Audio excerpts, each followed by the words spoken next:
On a mis tellement de temps à se retrouver. Plusieurs générations, peut-être plusieurs siècles. On est restés frères et sœurs inconnus, bien trop longtemps, sans se voir. Mais aussi loin que je m'en souvienne, je savais que tu étais là, toute proche. Nos existences parallèles ne pouvaient que se joindre à l'infini.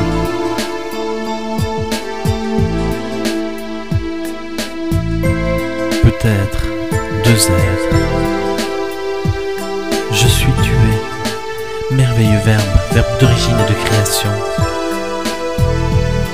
Nous sommes comme additionnés l'un à l'autre. Dans connaître, il y a naître. Et dans naître, il y a être. Sommes-nous nés l'un de l'autre? Ou étions-nous simplement séparés par un quelconque maléfice?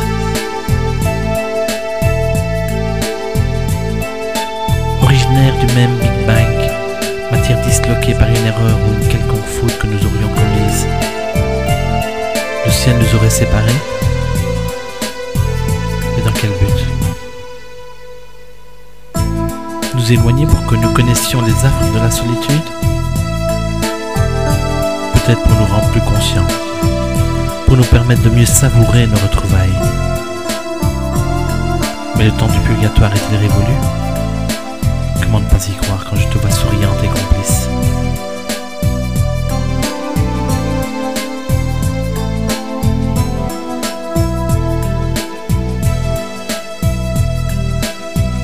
Je t'ai poussé dans tes retranchements pour mieux te découvrir. Je t'ai enfermé pour te libérer de toi, pour t'ouvrir, pour t'éclore à toi-même. Et je t'ai découvert semblable, comme une partie de moi retrouvée.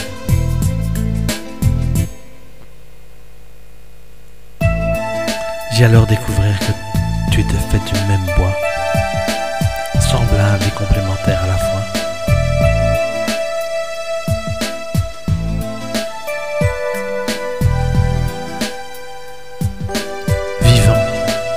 Nous sommes plus que vivants car conscients l'un de l'autre. Notre incroyable et inracontable relation nous confère un statut à part. Mais nous savons que ce qui ne nous tue pas nous renforce et que chaque jour nous rend plus solides, plus soudés, plus solidaires l'un de l'autre. J'ai maintenant la certitude que nos âmes ont une commune essence et un commun chemin. Mais impossible d'imaginer une fin.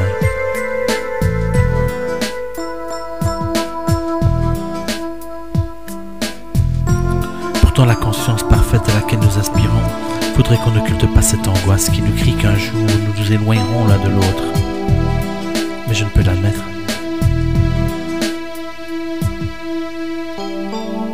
La foi qui nous unit nous nourrit pourtant de certitude, et nous sommes bien sûr qu'humains, acteurs d'un plan du ciel qu'on ne dévoile que par bribes, probablement pour ne pas nous rendre fous, car nous ne sommes pas encore capables d'en appréhender toute l'étendue, de saisir l'immense projet qu'est notre destinée.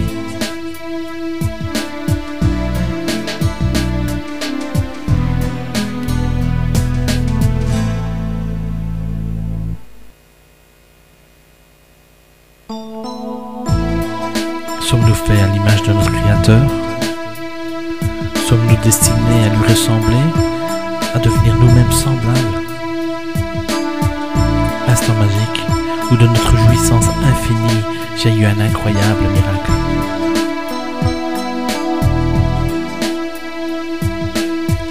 Je sais que dans ton sommeil tu me suis dans mes réflexions, tu sens ma présence, tu me suis avec confiance sur mes chemins tortueux.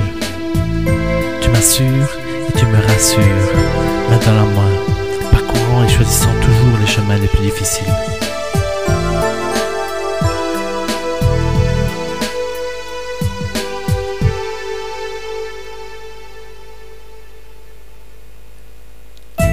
Mais finalement, les épreuves qui s'imposent à nous sont à la hauteur de nos capacités et nous dirigent vers notre aide en devenir.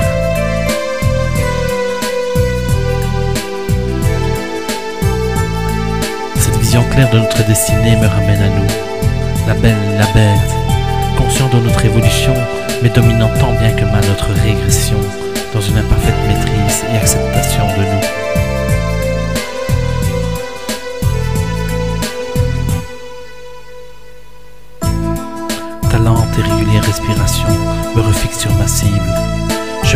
maintenant de toi, je te survole, je te hume comme un loup affamé avant le festin.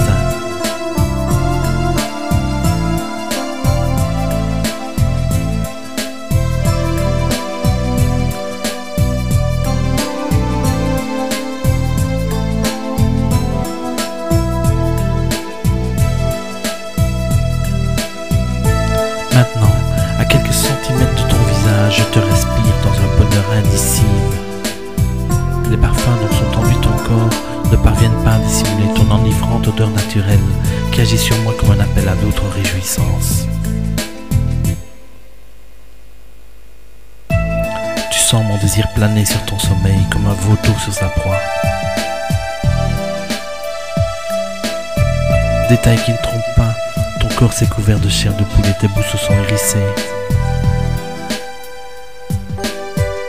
J'effleure à présent du bout des doigts ton merveilleux corps offert, descendant lentement ma grande main calleuse de ton cou à ton sexe. Tu pousses maintenant de très légers gémissements et tu te cabres imperceptiblement dans ton sommeil, te tendant savoureusement et t'exposant encore un peu plus à mon loup. Plus que jamais, je suis désormais à l'écoute de toi. Je te sonde, je t'explore, et j'imagine les rêves merveilleux où tu revis ces scènes d'offrande et de volupté. Je viens te rejoindre, attends-moi pour ce voyage merveilleux au ciel, comme entre terre et lune.